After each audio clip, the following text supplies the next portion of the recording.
Welcome everyone, welcome to my channel. आज मैं आपके साथ सोशल रिसर्च का जो टॉपिक है, सोशोलॉजी का जो एक टॉपिक है सोशल रिसर्च, जो अपने आप में काफ़ी बड़ा टॉपिक है, वो मैं आपके साथ शेयर करने जा रही हूँ। अगर आप इग्नू के स्टूडेंट हैं तो आपकी जो बुक है होगी BSOC 134, उसका ये चैप्टर नंबर 1 है। अगर आप UPSC की तैयारी कर रहे हैं, आप UGC नेट की तैयारी कर रहे हैं, तो भी आपके लिए ये वीडियो बहुत ज़्यादा बेनिफिशियल है। तो चलिए शुरू करते हैं बिना किसी देरी के। सबसे पहले स्टार्ट करने से पहले मैं बताती हूँ कि हम इसमें मेन टॉपिक्स क्या पढ़ेंगे। अगर आप पे क्वेश्चन भी आता है ना कि आपको डिफाइन करना है सोशल रिसर्च का, तो आप कौन कौन से टॉपिक्स को कवर कर सकते हैं जिससे आपको पूरे मार्क्स मिले और आपका कॉन्सेप्ट भी क्रिस्टल क्लियर हो जाए। तो चलिए मैं आपको बताती हूँ। जो पहला टॉपिक है वो मीनिंग है कि सोशल रिसर्च का मीनिंग क्या होता है। दूसरा कि हमें सोशल रिसर्च की ज़रूरत क्यों है, why do we need social research. तीसरा है कि इसके मेन फीचर्स बताइए। चौथा, टाइप ऑफ सोशल रिसर्च, कि सोशल रिसर्च के जो टाइप है ना वो हम एक्सप्लेन करिए। कभी कभी ये अलग से भी आता है, टाइप्स ऑफ सोशल रिसर्च, ठीक है। Main feature of social research, अलग अलग क्वेश्चंस भी आते हैं, इसलिए मैंने वो कर दिया। एक क्वेश्चन बहुत बार रिपीटेड होता है, और चाहे रिपीटेड में ना हो, आपको ये पता होना चाहिए कि सोशल रिसर्च की सोशोलॉजी से क्या जान पहचान है, कि इसका क्या इम्पोर्टेंस क्या है। और एक मैं एग्जांपल दूंगी, क्योंकि हमको एग्जांपल्स के साथ ही पढ़ना चाहिए, जिससे हमें ना क्विक रिवाइज हो जाता है यार बहुत। चलिए शुरू करते हैं। पहला है meaning of social research. Social research एक प्रोसेस है सोसाइटी को स्टडी करने का, सोसाइटी के बिहेवियर को स्टडी करने का, रिलेशनशिप को स्टडी करने का, इंस्टीट्यूशन एंड कल्चर को स्टडी करने का। पर किस तरीके से स्टडी करना है, हमको एक सिस्टमैटिक वे में स्टडी करना है। हमें किसी के पर्सनल ओपिनियन या एजम्पशन पे स्टडी नहीं करना है। इस बार हमें विद फैक्ट स्टडी करना है, हमें विद एविडेंस स्टडी करना है। तो हमें कैसा स्टडी करना है, सिस्टमैटिक एंड साइंटिफिक वे में स्टडी करना है। It's how sociologist try to understand how society work using observation, data collection and analysis. ऐसे ही जो सोशोलॉजिस्ट होते हैं वो भी ऐसे ही हमारी सोसाइटी को स्टडी करते हैं, ठीक है। वो हमें बिल्कुल अनबायस होकर चलना पड़ता है, ठीक है। हमारा कोई भी अपना बिलीव इसके बीच में नहीं आना चाहिए। तो अनलाइक ओपिनियन और एजम्पशन, सोशल रिसर्च क्या होता है, एक एविडेंस बेस होती है। देखिए साइंस को हम क्यों मानते हैं, क्योंकि हमको कुछ फिगर्स बता दी जाती हैं, ठीक है ना। तो एविडेंस दिखा दिए जाते हैं, तो हम ना उस चीज़ को क्या है, हम ज़्यादा लॉजिकल मानते हैं, ज़्यादा रैशनल मानते हैं। पर अगर हमारे को कोई ऐसे ही बोलते भाई वो मेरे दादाजी थे ना वो ऐसे बोलते, तो हम उसको ना इतना इंपॉर्टेंस नहीं देते। इट यूज़ प्रॉपर मेथड, कैसे कैसे मेथड यूज है, सर्वे कंडक्ट कराए जाते हैं, इंटरव्यूज़ लिए जाते हैं, ठीक है। लोगों के विचार जाने जाते हैं, जिसको हम बोलते हैं ह्यूमन बिहेवियर को स्टडी करना, ठीक है ना। Statistic to collect data and draw logical conclusion. अब है हमें सोशल रिसर्च की ज़रूरत क्यों है। ये सबसे इम्पॉर्टेंट टॉपिक है गाइज, इसी से पता चलता है कि हमें सोशल रिसर्च की ज़रूरत क्यों है। देखिए, अब आपको कोई प्रॉब्लम सॉल्व करनी है, लाइक पोवर्टी सॉल्व करनी है, इनइक्वालिटी सॉल्व करनी है, जेंडर इश्यूज सॉल्व करना है, कुछ भी, जेंडर इनइक्वालिटी कुछ भी, तो आपके पास ना डाटा एंड फिगर्स होने बहुत ज़रूरी हैं। ये नहीं कि आप कुछ भी बना दो, जब आपको पता ही नहीं भाई। हमको जैसे पॉलिसी बनानी है, पॉलिसी में यही नहीं पता कि हमें कौन सा इशू सॉल्व करना है, ये पता ही नहीं, तो फिर कैसे हम कोई जैसे पॉलिसी को इम्प्लीमेंट करेंगे। तो अब जैसे कोई बच्चा है, जैसे एक लड़की है, उसने 10th के बाद पढ़ाई छोड़ दी, तो बहुत सारे लोग उसका रीज़न ये देंगे, अरे इसका ना पढ़ने लिखने में मन नहीं होगा, अरे इसके आगे की पढ़ाई तो इसके बस की है ही नहीं, ठीक है। बट क्या पता उसका जो रीज़न हो, ठीक है, वो गरीबी हो, पोवर्टी हो, ठीक है। तो आपको समझ आ गया होगा मैं क्या कहना चाहती हूँ। You can just guess the reason और solution, you need a facts. आप अपने आप बैठ के गेस नहीं कर सकते, आपको फैक्ट्स की ज़रूरत है। जब आप बात कर रहे हैं रिसर्च की, you need facts. Social research helpers, क्या क्या हेल्प करता है सोशल रिसर्च। एक तो understand why social problem exist, कि क्या क्यों सोशल प्रॉब्लम होती है। फिर कि इसमें लोगों का बिहेव कैसा होता है। पैटर्न स्टडी करना है कि जो ड्रॉप आउट रेट्स होते हैं वो रूरल स्कूल में ज़्यादा क्यों होते हैं। बहुत बच्चे बोलेंगे अरे उनका ना मन नहीं करता पढ़ने लिखने, क्योंकि हम लोग क्या, हम अपने विचारों से सोचते हैं। आप ये देखिए, स्कूल जो होते हैं गांव में जनरली वो प्राइमरी स्कूल्स तक होते हैं, सेकेंडरी स्कूल्स वहाँ पर अभी भी नहीं होते हैं। तो फिर वो बच्चा इतनी दूर ट्रैवल नहीं कर पाता, क्योंकि क्या पता ज़रूरी थोड़ा ना उसका बजट हो इतना ट्रैवल करने का, या फिर उसके घर वाले हैं, जैसे लड़कियों के ऊपर रिस्ट्रिक्शन लगा दी जाती है, भाई कॉलेज बहुत दूर है, घर में बैठ के कॉलेज करो, ओपन से कॉलेज करो, तुम्हें रेगुलर कॉलेज नहीं ज्वाइन करना है, घर बहुत दूर है, ठीक है। Test and develop theories in sociology. Next आ जाते हैं main feature of social research. Social research का मेन फीचर्स क्या है, ये भी बहुत ज़्यादा इंपॉर्टेंट है। तो ये आपको याद रखना है, आपको लिखना ही लिखना है अगर ये पेपर में आता है।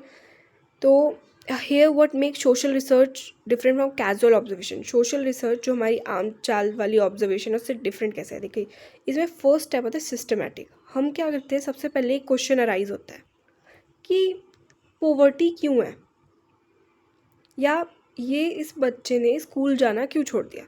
फिर हम डाटा कलेक्शन का काम करते हैं, फिर हम उस डाटा को एनालाइज करते हैं, पार्ट्स में डिवाइड करते हैं, चेक करते हैं कि मेन प्रॉब्लम कहाँ आ रही है। फिर जब मेन प्रॉब्लम का हमें पता चलता है तो हम अपना जो क्वेश्चन है उसका आंसर दे सकते हैं, कंक्लूजन देते हैं।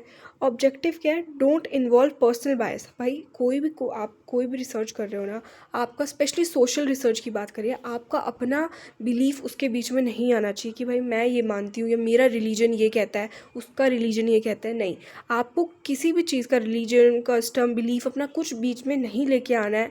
आपको बिल्कुल क्या कहते हैं, एक फ्रेश माइंड से सोचना है। ठीक है, आपको फैक्ट्स एंड फिगर को ध्यान रखते हुए हर चीज़ करनी है। एम्पेरिकल, जो रियल वर्ल्ड एविडेंस में हो, जिसका एग्जिस्टेंस हो, ठीक है, जिसके लिए हमने कुछ ना कुछ रिसर्च करा हो। रिलायबल, मतलब others should be able to repeat and verify the research, कि दूसरों के लिए भी वो आसान हो रिसर्च को रिपीट करना। अब देखिए रिसर्च क्या होता है, जो हमारे पास पहले से डाटा होता है ना, उसी को हम और रिफाइन करते हैं, उसी को उठाते हैं, उसी में कॉन्ट्राडिक्शन पुट करते हैं। ठीक है, उसी से हम नई और रिसर्चेज निकालते हैं, अपने नए नए विचार हमें उसी से मिलते हैं। थ्योरेटिकल क्या है, इट एम टू सपोर्ट और develop theories about how society function. ये तो पढ़ के ही समझ आ गया होगा। टाइप ऑफ सोशल रिसर्चेस क्या है, अगेन इम्पॉर्टेंट, ये तो सिंगल एक क्वेश्चन ही आता है। There are different ways to do social research, हमारे गोल पर डिपेंड करता है। पहला है बेसिक एंड प्योर रिसर्च। इसका मतलब क्या है कि ये क्या है, नॉलेज को बिल्ड करने में काम आता है। अब देखिए जनरली क्या होता है, हमें कोई टॉपिक मैम दे देते हैं, हम गूगल पे सर्फिंग करते हैं, बहुत सारी 30-40 साइट्स खोल लेते हैं, नॉलेज को बिल्ड करने के लिए आता है। हम कोई स्पेसिफिक प्रॉब्लम तो देखिए उससे सॉल्व कर नहीं रहे होते। Applied research done to solve real world issue, जैसे drug abuse, illiteracy. Descriptive research क्या होता है, डिस्क्राइब व्हाट हैपनिंग, मतलब नंबर ऑफ अनएम्प्लॉयड यूथ क्यों है, उसको बोलते हैं डिस्क्रिप्टिव रिसर्च। एनालिटिकल रिसर्च क्या होता है, एनालिटिक मतलब हम किसी चीज़ को डीपली स्टडी करें, goes deeper into why something is happen. अब हमको ना ऊपर ऊपर से पता चल गया नंबर ऑफ अनएम्प्लॉयड यूथ हमारी बहुत ज़्यादा है, पर अब हम एनालिसिस निकालेंगे कि वाई। अब दो मेन रिसर्चेज आते हैं, that is qualitative research and quantitative research, जो आपके बुक में है, आपको पढ़नी पड़ेंगी, पूरा पूरा चैप्टर है। Involve interviews, observation, open ended question. Quantitative का मतलब क्या होता है, समथिंग इन्वॉल्व नंबर, जिसमें नंबर्स हो, involve number, statistic, surveys, good for measuring pattern. Next आ जाइए, इम्पॉर्टेंस क्या है इसका सोशोलॉजी में। सोशल रिसर्च सोशोलॉजी की रीढ़ की हड्डी है, मीन्स बैकबोन ऑफ सोशोलॉजी है। ये क्या है, एजम्पशंस को नॉलेज में बनाती है। अब हमको एक बात पता है, हमने बहुत पुरानी बुक्स में पढ़ा था, हमें हमारे एंसेस्टर्स ने बता दिया, बट जब वो थ्रू रिसर्च भी पता चलती है ना, तो गाइज वो एक नॉलेज बन जाती है, वो एक एविडेंस क्रिएट कर देती है। विदाउट रिसर्च सोशोलॉजी को हम साइंस नहीं बोलेंगे। ठीक है, फिर तो यही होगा कि ह्यूमन ने अपने एजम्पशन से हमें बता दिया। जब तक हम रिसर्च नहीं करेंगे हम उसको साइंस का दर्जा नहीं देंगे। Policies and law won't be based on real data, we would not know how to improve education, health and social welfare. जब तक रिसर्च नहीं कंडक्ट होगी हमें पता नहीं चलेगा कि जो हम पॉलिसीज़ बना रहे हैं, जो हमारी सरकार पॉलिसीज़ बना रही है, वो एक्चुअल में किस टॉपिक्स को अपनी पॉलिसी के अंदर रखना चाहती है, किस पे वो वर्क करना चाहती है। जैसे एजुकेशन पे वर्क करना चाहती है, हेल्थ सेक्टर लैग कर रहा है, उसको कैसे उठाया जाए, उस पे वर्क करना चाहती है, कि हमें नंबर ऑफ मेडिकल कॉलेजेस की ज़रूरत है या हमें गुड मेडिकल कॉलेज की ज़रूरत है, ये हमें रिसर्च के थ्रू पता चलता है। अब एक एग्जांपल है आपके साथ, आप ज़रूर इसको पढ़ सकते हैं। Let's say you want to study the effect of mobile phone addiction on student. तो आपको क्या करना पड़ेगा, एक सर्वे क्वेश्चन कंडक्ट करना पड़ेगा, एक सर्वे कंडक्ट करना पड़ेगा। आप 100 बच्चों का डाटा ले सकते हैं, उसमें से आप देखोगे कि मोबाइल का एडिक्शन से उन बच्चों को क्या क्या होता है। तो बच्चे बताएंगे यार मैं ना सोच नहीं पाता ढंग से, वही क्योंकि 30 सेकंड वाला दिमाग रह जाता है। ठीक है, या मुझे ना नींद नहीं आती, मुझे रात को इंसोमिया हो जाता है। इंसोमिया क्या होता है कि नींद आने में दिक्कत होती है। तो आपको पता चला कि 80% ऑफ स्टूडेंट है जो फ़ोन यूज़ करते हैं मोर देन 5 आवर्स डेली, उनका पुअर स्लीप क्वालिटी है। ठीक है, that social research in action. अब ये तो आपको समझ आ गया। अब क्या है सोशल रिसर्च, क्या होता है? ऑब्जर्व करना, कलेक्ट करना, एनालाइज करना और अंडरस्टैंड करना ह्यूमन बिहेवियर को, बट विद प्रॉपर टूल्स के साथ। हम टूल्स भी स्टडी करेंगे आगे। Thank you.